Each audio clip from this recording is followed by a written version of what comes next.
welcome some great shows to Mystic Lake Amphitheater. The legendary Bob Dylan will be there July 6th. Motley Crue on August 21st. Santana and the Doobie Brothers on August 27th. Get the complete details on all the upcoming shows on the concert page at KFAN.com, keyword calendar. Do you have a pen? Yeah, I don't have any paper. Dang. Do you have anything like a scratch piece of paper? Yeah, give me a second. All right. While you're doing that, I'll remind you that our listeners that we expect Chip Scoggins sometime this hour, we hope. Kessler is scheduled for 5:30 today. A lot to get to politically speaking. Ready whenever. All right. You have a pen? This isn't math, is it? It's going to be, but it's pretty simple math. Man. Here are the numbers. 8, 9, 7, and 9. Okay. Can you add all those up? That's 17, 24, 33. You sure? No. Double check it. 8 plus 9 is 17, plus 7 is 24, plus 9 is 33. So far in the Stanley Cup final, we've had how many games? 1, 2, 3, 4, right? It's 2-2 now. Yes. Correct? And how many goals? 33. 33 goals. All the hockey heads told me this was going to be a low-scoring series. This was going to be a throwback. And all we're getting is goals scored. So what does this mean? Has the goaltending been that crappy? Are these offenses that state-of-the-art? Last night was a 5-3 victory, correct, for Carolina. For Carolina, and that means and the series is going back to Carolina at this point, right? At 2-2. Yes. So, you tell me. The game before, of course, 9 goals were scored. That was the 5-4 game. 4-3, 5-4. The previous games there. So I need help from the hockey community on what is going on here.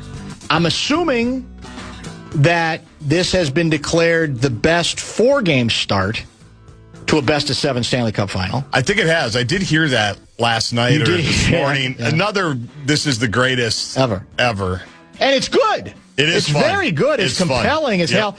And the fact that goals are being scored this readily is part of what makes it fun. And I've said this no matter the sport, that sometimes I think a certain momentum starts up in a given game, and maybe even in a given series, and it just seems to take off. That even if it's 2 good defensive teams or relatively good goaltenders, that something gets triggered, and it's almost like all bets are off.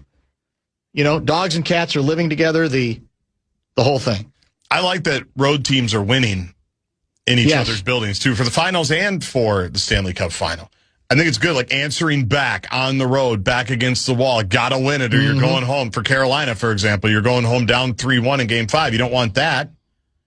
Even if you have the urgency in Game 5, you'd much rather have pivotal Game 5 be tied at 2-2. I love that they're going into other buildings and getting it done. If you like the following the story and like the story getting richer, then whether it's the NBA Finals or the Stanley Cup Final, you like that. Well, like I said, on the hockey side, it's already 2-2, meaning the series has to go at least 6. And obviously, if the Spurs could somehow get it done tonight, again in New York, then that series goes back to San Antonio Davey 2-2 as well, correct? It does. When you get a chance, check the I'm curious what the odds are for tonight's game. The celebrity quotient Game 3 was hard to top. Now, again, you could roll your eyes and say, yeah, but that's the problem, because a lot of, some of them are legit, but then you got the sense that there were some, like Jimmy Johnson showed up. Well, why? Because he can. Yeah. Right? And I don't know if he was front row or not. I saw him courtside before the game, and you go, okay, what are you doing? Eli Manning showed up. Well, he's a New York guy. He is, but is he really that much of a Knicks guy? Was he sitting next to Jeets? Yes, he was sitting right next to Jeets. Bloomberg, who got run over. Who got identified on, I think, either the radio broadcast or TV broadcast as some old rich guy. Oh, no. Until somebody figured out that it was our guy, Bloomberg. Yeah. Right? Who's one of our minority investors. Scouting. I wish he'd invest more money in our team, because then maybe Lynx radio would exist for every game this season, which apparently it does not. So just keep that in mind. I was complaining the other day about, why aren't the Lynx on? We put the Lynx on when we can, but they're not even, all their games are not broadcast via radio this year, which is curious to me. It's a little surprising. But that's especially because a blossoming, and I was going to kind of wait for Scoggins, because he just wrote about this for the Star Tribune today, with what the Lynx seem to be building. Here's the problem. Do we have room for Nafisa? She's going to have to fit in. Is the ball going to get sticky? She's going to have to fit in a little bit. I mean, because we got the train rolling. Best team in the dub. We do. It's not even close right now. Now, what are we, 11 games in, 10 games in, whatever the case may be. Knicks are 2.5-point favorites tonight. They are favorites? Yes. Interesting. I don't know what to think tonight. I bet the celebrity quotient will be off the charts again. Oh, I'm sure it will. Because people are like, yes. Because I've heard this. John McEnroe was there. He's always there. And that's, that's legit. Yep, he came right from Paris, basically, where he was doing French Open stuff. Oh, that's right, okay. And popped in. Like, Taylor Swift is going to be there tonight. I did hear, though, this is funny to me, and I know that everything was disrupted in all seriousness because of the president going. Like, it was impossible to get in, and security lines took forever, and all of that, because some people have been talking about how the players' rhythms were screwed up because there were so many people around. And I had to laugh. I'm like, well, that was true for San Antonio too, right? Laughable for both teams. Why are we bringing that up? Because we're desperate for copy, I guess, and desperate for you want to look like you're the smartest person in the room. Oh, I hadn't thought of that. Yeah, people hadn't thought about it because it's nonsense. And people are on the floor longer than they were supposed to be. It's absurd. This is absolutely. I didn't look at prices ridiculous. For today. I assume they're about the same as they were for. Well, they went down, didn't they? Late, did they? Relatively. I mean, again, it's all relative. This is from 651 guy. Would Trump have bothered to make a visit to MSG had he known Pop was going to give a passionate speech? Conversely, would Pop have bothered to make the speech had he known Trump would be present? Knowing the answers is the only way of determining which of the two lazy explanations is more correct. That's actually very well written. I was trying to figure out a way to combine those two stories because that's pretty they good. Are combinable. As you know, Greg Popovich, not a fan of President Trump. He made that pretty clear while he was still coaching. Yes, I am aware that Manning played with the New York Giants. He won 2 Super Bowls for the Giants, Dan. I did know that, too. Yeah. I just hadn't seen him at a lot of Knicks games. I love that Jeets was there. Jeets makes all the sense in the world to me. But same thing. Was A-Rod there? I don't know. He might have been. I might have seen him. I saw a picture of him at the NBA store, just walking around in New York. That was circulating. I don't think that was AI. Who? A-Rod, just hanging out at the NBA store, like looking around and seriously? stuff. Yeah, a picture that floated around a couple of days ago. I bet he's there. I bet A-Rod's there. He'd have a hard time not being there. I mean, and he might be there for other reasons, but if he's going to be there, then he's going to find a way to go, isn't he? Which you should. If you like basketball, and in this case, he's an owner. I'm hoping he can get Bloomberg to add some more money. I'm starting to get worried about the money. What are you looking for? How much? Well, enough. Second apron? Second apron. Brett from Invergrove Heights writes, Dan, I need a breakdown on who told you that it would be a low-scoring series, the lefties or the righties? I am taking my lead from an earlier texter. We watched the Lynx on the Victory Channel. I think that was brought up yesterday. That's an app, correct? It's like a streaming service. Yeah, app streaming service. Yeah. Did you watch any of it last night? No. Yeah, I didn't. I've not yet gotten the Victory. And I really did want to go back and forth between the hockey and I did. Because it's a great matchup. They're hot. You want to see that, you got the 1 versus 2 in this last draft, right? Yeah. Playing head to head, and it was not a contest. No. And that, by the way, doesn't mean I'd cut Fudd, right? Let's not be silly. But it was, well, I shouldn't say what it looked like because I didn't see it. Based on stats, it certainly appeared for that night at least to be a mismatch. What did Beckers do last night? Beckers had 16. Trying to see how many assists. Only a couple assists. Yeah, 16 No, I'm sorry. Here's my question. She had 23. So it looks, I'll tell you what, let's stay on schedule. Let's pause here. I do have a follow-up question on that for you. I need some help from the hockey community. Bradshaw and Bryant KFAN text line at 64686. And as I said, we hope to get Scoggins sometime this hour, and we expect to get Kessler in studio if he's still on, whether he's on crutches or not. That's scheduled for 5.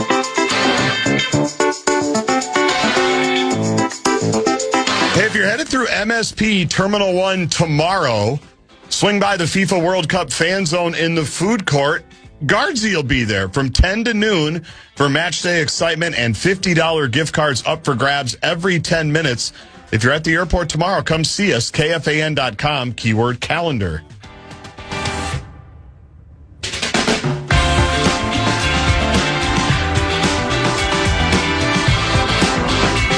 All right, I need a ruling on something related to the Minnesota Lynx rookie, Olivia Miles, who had another terrific game last night. Scoggins wrote about this. We hope to get him later in the hour. We'll get a little more specifically into what he saw last night from her. Suffice to say that she was the dominant player on the court, period. There was, if people were viewing it as any kind of a matchup between her, the number 2 pick, and Fudd, the number 1 pick. If it was a fight, they just stopped it pretty early. Miles finishes with 24 points, 7 boards, and 6 assists.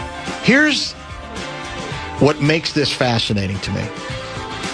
We all are watching her now or seeing highlight reels after every game of her now, right? And it looks like, on the basis of what we are seeing, an absolute no-brainer that she has a chance to be a great player. She's already off to a great start, right? Yeah. So then you say, now hold on a minute. Is it because she's being allowed to play the game differently at the pro level, more open, different style? Is it something intrinsic in the game? Or if I looked at tapes of her at most recently TCU, right? Mm-hmm. Would I have come to the same conclusion? That's what I'm trying to figure out, because on the basis of what we see now, I'd say to myself, well, this is one of those years in the WNBA, like occasionally the NBA, where there is no debate. She'll have to be the first player to go. She's too good. I don't care where Fudd comes from. She's too good. So because it looks easy now. It's easy for everybody to identify her now as, it's unbelievable. I don't see anything like this. Look at this presence. Was it as evident at TCU? Did they play a different style? Wasn't as open? You know what I'm saying? Maybe you can't even answer that question. No, I caught a little bit of her at TCU because they've been a good program. I think their head coach was an old Oregon assistant when Ionescu was there, right. And they've got a good reputation with guards. A lot of guards like to go down there and play in Fort Worth. And I do think it was pretty unanimous that she was going to be like top 3. Maybe not 1, 2, or whatever, but pretty unanimous because they do have a very guard-friendly offense down there, and I do believe she was given plenty of freedom to play that way because she had 1 million triple-doubles down there. I think even in the tournament she had 1 or 2. So I just think the WNBA, though, also because there's a little bit more space, a little bit more room, and honestly, in terms of assists, there's better shooters, better players. I think she's just being maximized in the way the league is and the way the league goes. But she definitely had the ball in her hands. I just pulled up some highlights, too, just to refresh. I just watched her split a double team at the top of the key and go 1 dribble right through another 4. Yeah, she's pretty much, I think, getting to play kind of how she did in college. Yeah. Which is smart, and again, especially given Nafis is not here. Generally speaking, the pro game is more open. Yes. Men and women to varying degrees. And so that's sometimes how players get picked, where they get picked. There's the projection of this guy or this gal is going to be great in the pro game. And that's generally based on a belief that there's something about the style that teams tend to play, maybe more of an open court in a way that allows her to take even greater advantage of the skills and the vision that she has. Now, somebody had texted earlier, did you see the Lynx X account posted the stats of Fudd Miles for the game, and people were up in arms. Is that true? Because I'm looking at the Lynx account, and I don't see a tweet with the numbers of the two of them there. There's a lot of, numbers having to do with the Lynx winning, in dominant fashion. Some of them also Miles related, but I don't see. I actually don't see a tweet where the stats of for this matchup of the two rookies who went 1-2, what the stats were last night. Yeah, I'm just scrolling quickly here. I don't see that either. So I don't. If there's that would also be kind of silly. Yeah, it would be. That's why I'm curious. I don't want to go off on it until I know that it's true. And so 952 guy, if you have more information on it, let me know, because I don't see that tweet.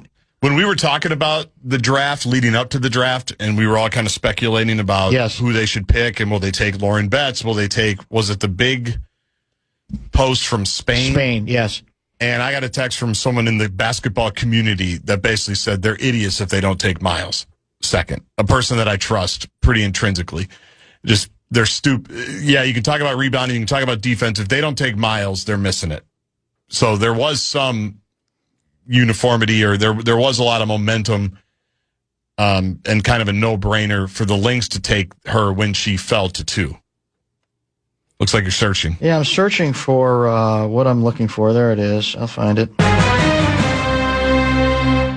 This is, well, on the one hand, it's sad, but in the other, it kind of speaks to what we've been talking about regarding the WNBA, man.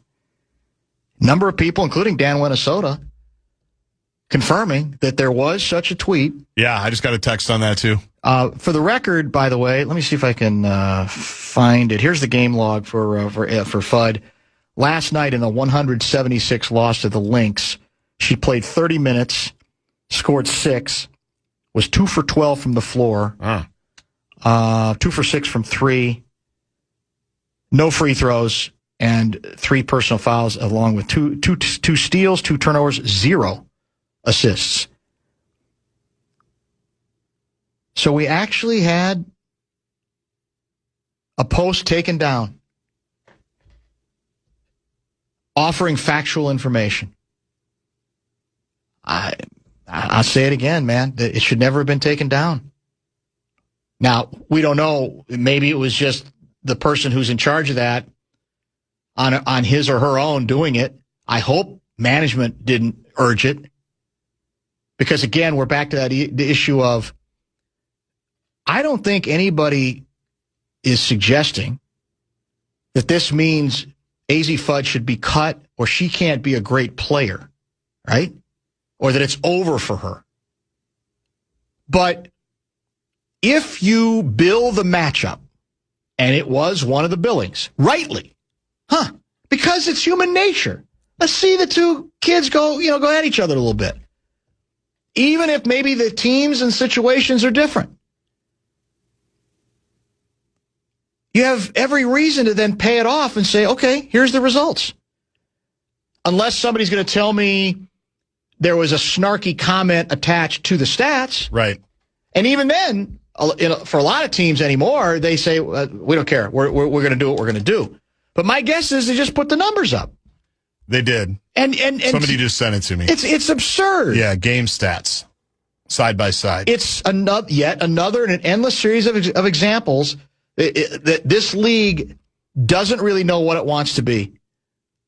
But it proves over and over again it really doesn't want the big time. Because I'm sure the complaint was, well, you're demeaning a player. We don't demean people in this league. That's not demeaning a player. It's a competition. If it didn't matter, we're back to let's not even keep score. Because AZ Fudd's feelings might get hurt, or the feelings of Dallas Stars, right? Fans might get hurt. Dallas Wings. Wings, I'm sorry. Yeah, Stars hockey. Stars are hockey. Let's just not even keep score. Guess what? They're going to play against each other again. And guess what? Fudd might respond with a hell of a ball game. And that will add to this sort of competition between two players. And that kind of competition, singularly, is good for the game. It helps grow the game. If you're afraid of it, stay in your bubble where it's comfortable and no one will bother with you and no one will bring this kind of stuff up. But you cannot have it both ways. If you want to reach for the big time, this is part of the big time. This attracts eyes. People are curious. They're interested, right? Should be. These are two extraordinary talents in a league that's every year gets deeper, right? That's the point. So that's sad. That's just very, very sad. Chip Scoggins will join you next segment. Oh, he is coming up next? He just texted. Even better. Well, I'll get his view. I don't even know if he knew anything about that, but I do know he was at the game last night. Twitter's not necessarily his strong suit.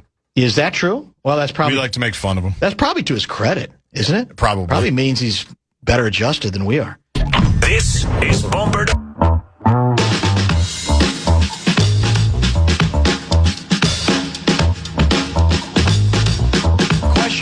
Star Tribune columnist Chip Scoggins. Hit the Bradshaw and Bryant KFAN text line at 646-886. Chip, kind enough to join us via the Connecticut Water Systems hotline. I hope you got all your training work done. Everything's under control. There's a lot of bureaucracy these days, isn't there? 90 minutes. 90 minutes. Yeah, it was good. Required? It was a good meeting. We got a new sports editor, so I learned some new technology. So that was good.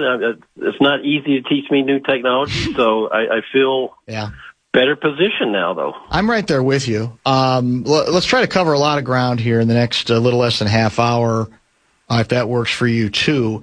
We were talking about, and I'd gotten a text earlier in the show regarding a tweet that apparently had been on the Lynx Twitter handle that went up in the fourth quarter, that basically just had the statistics of guess who, AZ Fudd, and of course Olivia Miles, and they kind of speak for themselves, right? Well, as the story goes, because then when I went back to check their stream and all the tweets, and I said I couldn't find that tweet. Well, I immediately got barraged with text. Guardsy had it confirmed too, from a lot of people, that indeed there were complaints, apparently in some cases from Dallas fans, and the Lynx took the tweet down. And Chip, I got to tell you, man, it shouldn't be the main part of the conversation. The main part of the conversation should be how good Olivia Miles looks early, and we're going to get to that. But there's still this odd pattern in the WNBA that makes me wonder whether they really want, the league leaders want, quote unquote, the big time. They want to get out of their bubble. Because if you do, you absorb whatever criticism there is of the numbers, because that's the matchup. That's the matchup you went to see. That's the matchup that drove the story last night. Why should that be something that you have to apologize for? Well, I got to be honest with you, Dan. I wasn't aware of it. And I came into the office, and one of the editors said, did you see that?" And I didn't see it on the scoreboard. I don't know if I had my head buried in the computer writing at the time they flashed it. That's part of the sports. We see it in other leagues all the time, where post game they'll troll the team that they just beat. Right? There's let's not make it more than what it is. And if somebody gets hurt feelings out of it or offended, move on to something else. It's like not this great conspiracy that you have to run from. They had fun with it. Heck, the WNBA's own Twitter account in the promotional yesterday had Fudd and Miles. So, I mean, they were clearly hyping this up as a matchup, and so to put their stats up there, like, that's going to be so offensive. You have to take it down because somebody got annoyed. I agree with you. I don't. Sad. They shouldn't have taken it down. Once I saw it, I thought it was actually kind of funny. Like, hey, take a shot. I mean, it's going to happen to you at some point too, and it happens in all the other leagues. Absolutely. So, I don't know. It's kind of silly to have to take it down, or feel like you're compelled to take it down. Well, and in this case, there really was no snark attached to it. You could say, well, the words, the facts spoke for themselves. But as you say, there's a lot of outlets now that are actually writing in their snark. And in this case, there wasn't any. And so it's again, you got to decide what you want to be, man. Because as you wrote, nobody's saying Fudd should be cut. Fudd's going to be a very good player. You don't judge everything on a single game. We all know that. You've been doing this long enough to make that point.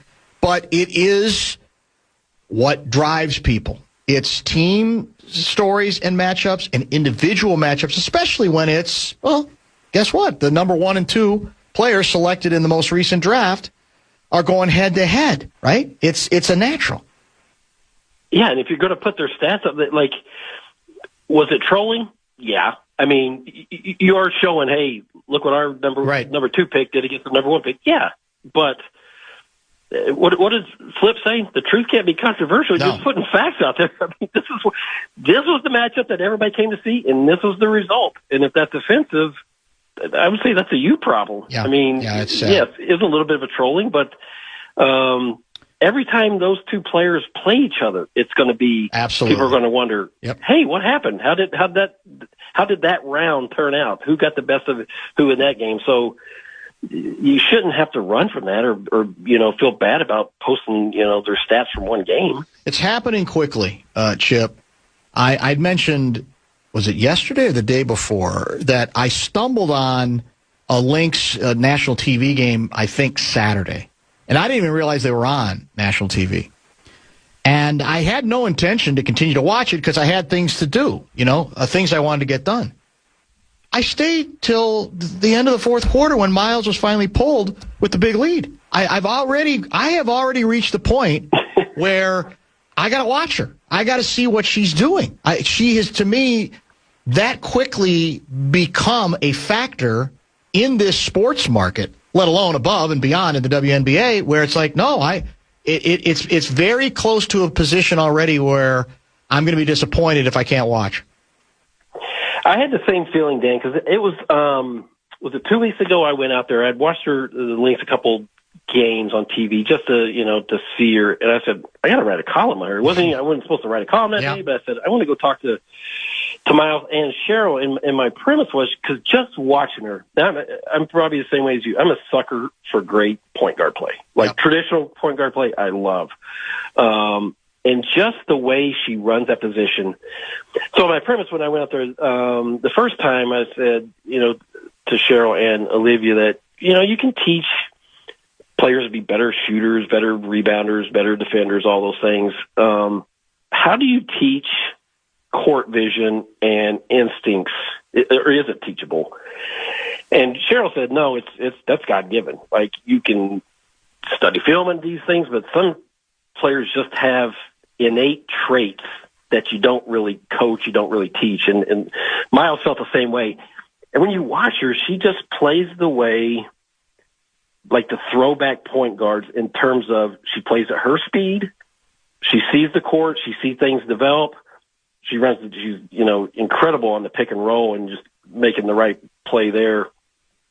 And she also has this kind of cool vibe with the glasses and just the way, she carries herself. But just the creativity and flair, she's for me, she's appointment viewing. Like, you want to watch to see what she's going to do next. Yeah, it's all true. We're supposed to have Lindsay Whalen in studio tomorrow. I'm looking forward to that visit if indeed that takes place. Originally, she was going to be in today. And I'm sure we'll get into this with her, but there's always the question of, Cheryl Reeve, I even think by WNBA standards, is considered kind of an old school coach, right? Pretty tough. And it's obviously worked for her. But there's always that question of, okay, she's got her ideas of how she wants her team run. And this is the point guard position. This is the extension of her, correct? And yet, I almost get the feeling that she has been left with no choice, she being Cheryl Reeve, with no choice but to loosen the reins, if there were going to be any reins, because she sees what is happening on the court, that their entire offense, even without Nafisa, is opening up in a way that is, okay, I might make a comment here or there, but I'm not going to get in the way of this by being the coach.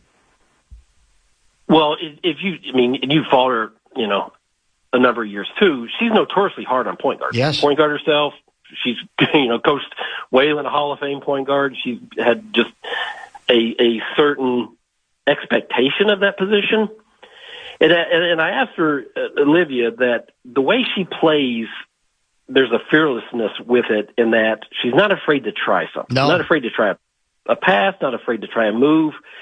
So you have to be unafraid of the consequences. Like, you're going to make mistakes, right? You're going to have a turnover. Your coach might get mad at you, but she doesn't retreat into a shell when that happens. And I do think that Cheryl I think she's tickled by getting to play with getting to coach a point guard that has her, not just skill set, but just instincts and everything that she brings to that position. So I think she's having a great time doing that. And I think she is understanding that, you know what, I might have to live with some stuff that might drive me crazy. You know, I might have to bite my tongue, but you don't want to harness, or you don't want her to second guess or doubt the way she plays. And so that's part of the development. That's part of Cheryl mentioned last night that they're still learning each other. They're learning what she does, what she does well. I thought the interesting thing that she said was, because it's only been 12 games, and I wondered, is she like the top of the scouting report now? Like, her team's showing her different coverages? She said, absolutely. This is not like she's sneaking up on everybody. They are game planning and throwing different coverages, or her trying to get her off the rhythm and disrupt her. But she just figures it out. And I think Cheryl's given her that latitude. And if she tries the behind the back pass and it goes out of bounds, I don't think she's going to pull her out and sit her on a bench to try to punish her and say that's not how we play. No. You just let her play through it, because she's going to learn from it. Yeah, and I think part of the reason it is pretty easy to take this approach is most times what I'm seeing, there's the spectacular stuff and there's the great drives with that one-handed swoop bank shot. But a lot of the time, Chip, it's just making the right fundamentally sound pass to people who don't even seem to be open. So it's hard to complain when over and over you're getting just the right play, the right decision being made. Then that, I'm sure more than anything else, is what Reeve is looking for. Yeah, I mean, she makes it is probably a more difficult play than we know, but she makes it look simple, like just the right read and making sure players get in. And spacing is so important in Cheryl's offense, and she's figuring that out. But yeah, she makes the fundamental play. She makes the simple play. Now, the highlights include the fancy stuff that's what everybody oohs and ahs about, but it's the routine plays that she makes. And Cheryl mentioned that the toughest thing for young players to realize is pace and tempo. Like when they come into the league, and like, you can't play basketball at the same speed. You can't play at the same tempo. You got to go fast. You got to slow. And she just has mastered that. Like, watch her, the way she operates on the court. She doesn't get sped up. Sometimes she goes fast. Sometimes she's real methodical about setting up a play, setting up a pass. She just has a great feel for how the speed that she wants to play at, which for a point guard, that's everything. No question about it.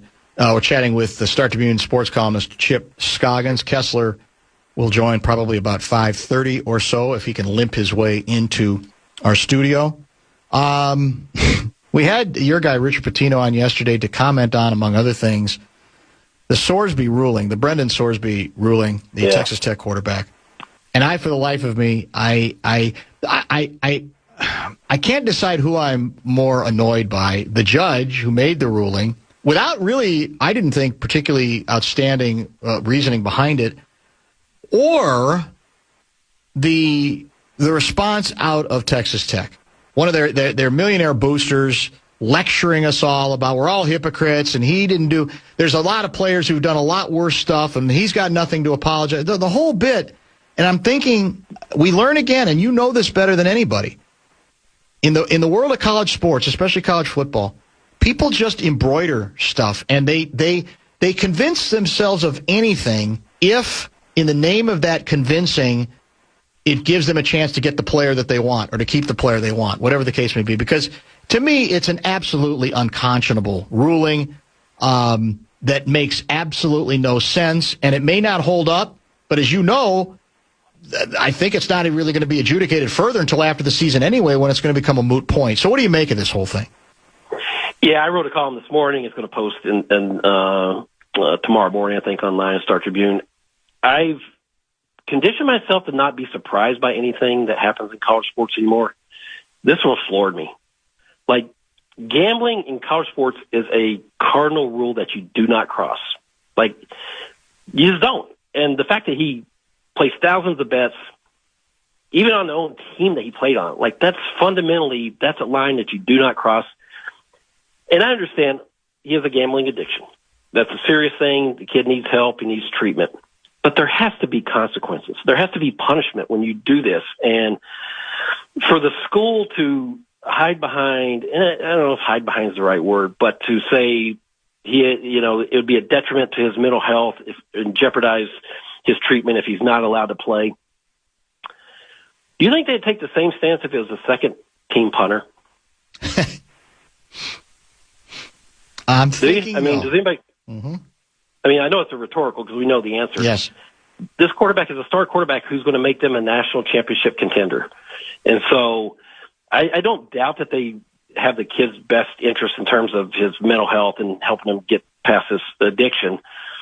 But to say that there shouldn't be any consequences other than he has to sit 2 games, it's absurd. It's ridiculous. And it sets a bad precedent because now, whenever someone screws up, are they going to say, well, this is going to affect my mental health? I can't, yep. I shouldn't have the punishment, and they're going to find a local judge. Or, because it's going to happen again, what happens when the next coach or player gets caught gambling? Because it will happen. There's a precedent here that you could say, well, this is going to affect my mental health if you punish me and I don't have basketball or football or whatever sport. So the outrage that you're seeing across college sports is appropriate because there's so much education and so much discussion about gambling that you just absolutely can't do it. If you work for a college, you can't be in a March Madness pool. It's not allowed. Right. And so this kid knew it, and he clearly has a gambling addiction. But in life, when you have negative choices, there's consequences to those, and this is being left out by both the judge and the school. Well, and there's numerous leagues that, certainly at the pro level, who have punished players, regardless of whatever their mental state was. Whatever their addiction was, the notion being that there are larger issues beyond this player, and this is the red line that obviously cannot be crossed. So it's, as I said, the ruling, I mean, a couple of legal people have said, look, all the judge said is he deserves his day in court before the NCAA would take this away from him. And I think even that, to me, is a bit of a dangerous question because we certainly have precedent indicating many leagues, as we said, shutting down a player before courts have had, days in court had anything to do with it. It was as commissioners, the power to grant what they or to decree or to levy out whatever punishment is necessary. And as I understand it, the NCAA recently revised, just within the last year, guidelines on this issue. He violated them endlessly, even after Texas Tech took him, correct? Yes, yeah. It's mind-boggling. Yeah, so, there is discretion to the judge, but it's also the discretion of the school. They don't have to play the kid. They could say, you know what? Yes, exactly. You did this. We think you're a great kid, but we can't have you part of our program. The ball is in their court. I mean, again, they're saying, we feel like we're going to support this kid, and it would be more harm than helpful if he's not allowed to play football. I think that's letting him off too easily. I mean, it's like there has to be some kind of consequences with this, and the fact that they're being so digging in their heels on it, even when their own conference. I mean, the Big 12 conference is they have a mess on their hands now because I'm sure the other schools in that league are saying, now, wait a second. Like, what's the conference going to do about this? They have to step in, and now you have, Big Ten and SEC talking about they're not going to schedule him. I'm just surprised that I shouldn't say I'm surprised because he's a star quarterback, and they have a great team, and they went to the playoffs last year, and they think they could go back. And so I guess I shouldn't be surprised. But, I love college sports. I do not love this. This whatever, do whatever you want. There's no rules. Just kind of find a local judge and they can clean up a mess. This is not, it's just not good for the entire enterprise that we all love. And there's aspects of, I've loved college sports for all my life, but the things that you see that are happening now really just put a bad taste in your mouth. I ranted early, inspired in this case by former Vikings quarterback Sean Salisbury, who's a regular on this show, as you know, about a subject that you might disagree with me on this. I don't know, but I talked some about it yesterday, thought about it some more, and then heard the Salisbury rant on it, and it got me pretty worked up. And that's sad in a way because it's related to something that a Viking player is saying in early June, right? Not even training camp, where you say, God, what could possibly be that important or that controversial? But it was a comment that Kyler Murray made. The question, I think, had to do not with reps, but the question was challenges, in this position that he's in now. And he volunteered. He talking about now having to split reps, me already being behind, not getting the amount of reps you would typically want a guy to get learning an offense. That's probably the toughest part. And where Salisbury went off and where I did too is there's some gall to me in that you're bringing this stuff up at all in your position, because nothing should be guaranteed you. And I even think it's almost like I'm going to set up one of my early excuses. If I don't learn the offense, well, in part it's because they've at least at the start of this process decided that we're going to split the reps. I just don't think Kyler, I know who McCarthy is and how vulnerable he is. I just don't think Kyler comes in with that kind of equity where you go, the sea is going to be parted for Kyler to make it easy. And if you're Kyler, to me, don't you say, look, there's some challenges, sure. We're splitting some, even if you want to bring up splitting time. But that's my job. And that's what I'm going to do. And if it means I got to stay an hour extra to work with Justin Jefferson, whoever, I will find a way to get myself there. I just don't like the message it sends.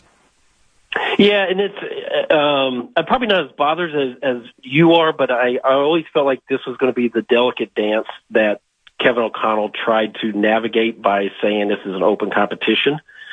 And I understand why he did it, but you're trying to, teach a new offense to one guy and develop another guy, and there's only so much practice time to do it. Mm-hmm. And so, but you would think that a player of Murray's status, and was he 7 years in? Now this is going to be 8. Yeah. That, and I know he's been in primarily the same offense. I think maybe 2 versions of it there when he was in Arizona. But, KL's offense is difficult to grasp. We've heard it from every quarterback, from Cousins to Darnold to everybody who's come through here, the complexities of it. But if you're sharing a few reps in OTAs in June, yeah, exactly. Is it that detrimental to, to you being the starter or you mastering this scheme? I don't know if I don't know what his intention was by, airing that out and sharing that, but, and maybe he's just, being honest that this is a hard scheme and he'd like all the reps that he could get, but, this is the slippery slope when you just said, if it truly is a competition, which I don't believe it is, I think Murray will be the starter, and I understand why you're calling it that, but, this is what you leave yourself open to, that one guy feels like I'm not getting enough reps. Yeah, again, even if you believe it, I just say, let's at least wait till training camp and see how it plays out there. And if you're a quarterback with a reputation, fair or not, of not being a great preparation guy, I just think you want to open that door. You go, hey, this is my job. That's what I got to do. I wasn't the quarterback here. I come from someplace else. I have to figure it out. And I'm smart enough to do it. I'm in my 8th year in the league. It's not rocket science. It might be complicated, but come on. That's what they're paying me. Well, actually, Arizona is paying him to do this year. And that's sort of my job. So it will be, I'm sure, a story long forgotten. And if he plays great, none of that's going to matter at that point. I'm actually starting to feel a little sorry for JJ, because We've all pounded on him. He's earned a lot of it. But I feel like now we're analyzing every one of his words a lot more harshly than we're already analyzing and evaluating the words of the new guy. And just because he's a new guy, I think there's a proportion issue there right now. Well, it is, and part of that's because we all expect JJ to be mad, right? Yes, that's true. Had somebody come in and take a job that he thought was his, and so some of that is just, hey, how do you feel about this guy coming in? But there's definitely the body language reading, the parsing out the words, and trying to get to the root of really how upset he is. But you're right. I mean, this is the fact that they're both going one after another in each of these post-practice, press conferences. It lends itself to that too. It's like, hey, how did this guy react versus that guy? And I'm curious to see when O'Connell just names a starter. I'm assuming he'll go into some training camp, but at some point, I don't think you want to keep doing this, kind of volleyball back and forth, diagnosing what each guy says. What's the net? Can you tell us a hint, even at the next big Chip Scoggins project, or is that giving out too much information? It's a little bit too far away, but I will. The plan is to finish the first draft tomorrow, have it in August, spend some months on it. Pretty powerful, a lot of layers to it. So nice. I've been in the bunker writing. Excellent. The last couple of weeks trying to get the first draft done. Have you told me about this one off the air? Should I know about some of this already? I think we may have discussed it, but I can't remember. I can't keep up. You got so many good ones. I can't. I as quickly as you tell me, I forget. So that's probably better because then it'll feel fresher to me once it does. Once it lands. Yeah, well, I hope it. August is the target date, and Perfect. hopefully we can talk. When it does come out and go more in depth on it. All right, we'll see you at the State Fair. It's right around the corner. Not that far off, man. Favorite time.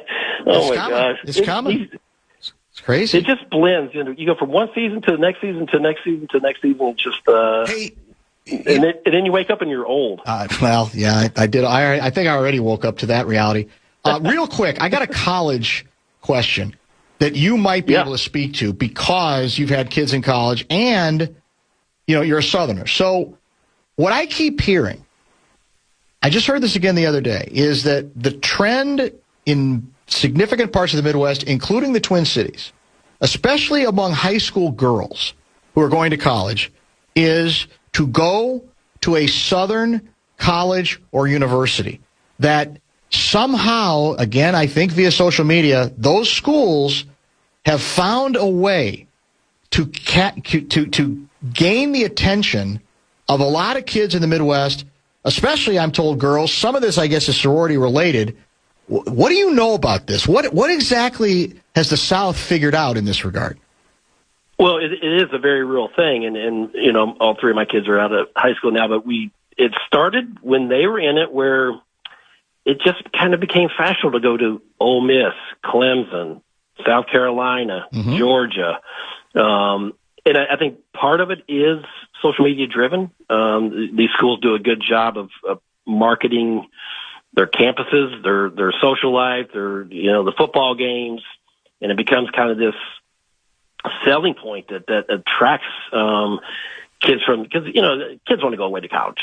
Not everybody, but a lot of kids want to go away to college, and so they see these cool images. I think the schools have done a good job of the mailers and saying, hey, here's some scholarship money if you come here. That's a big part of it too, and the tuition is not as much difference as it would be going to in-state if you have a certain grade. So it has become kind of this trend, and then older kids go and they talk about the great time they had, and then it just kind of gets passed down. So now it's kind of a fashionable thing to do. So it's very much a real thing. And you go to grad parties and you hear it all the time. Our great friend Kevin Seifert, he has a daughter going. I hope we don't. She's going south. I won't name the school. Right. She's going to a southern school. That's so right. it's a big deal now. It's fascinating to hear about it. And I guess probably the weather doesn't hurt if you're even at that age. Maybe you're tired of the cold weather. You get into some better weather. But it's a fascinating trend because I just didn't feel like there was that much crossover back in the day. All right, well, then we appreciate the catch-up. Good stuff today, as always, and be well, and we'll talk soon. Thank you. All right, thanks, Dan. See you, man. Chip Scoggins, Star Tribune, and StarTribune.com. Top 5 at 5 is right around the corner. Guardsy, what are we thinking? Little baseball, little basketball, little hockey, and what was your favorite Giannis to the Timberwolves moment? You're listening to Barrero.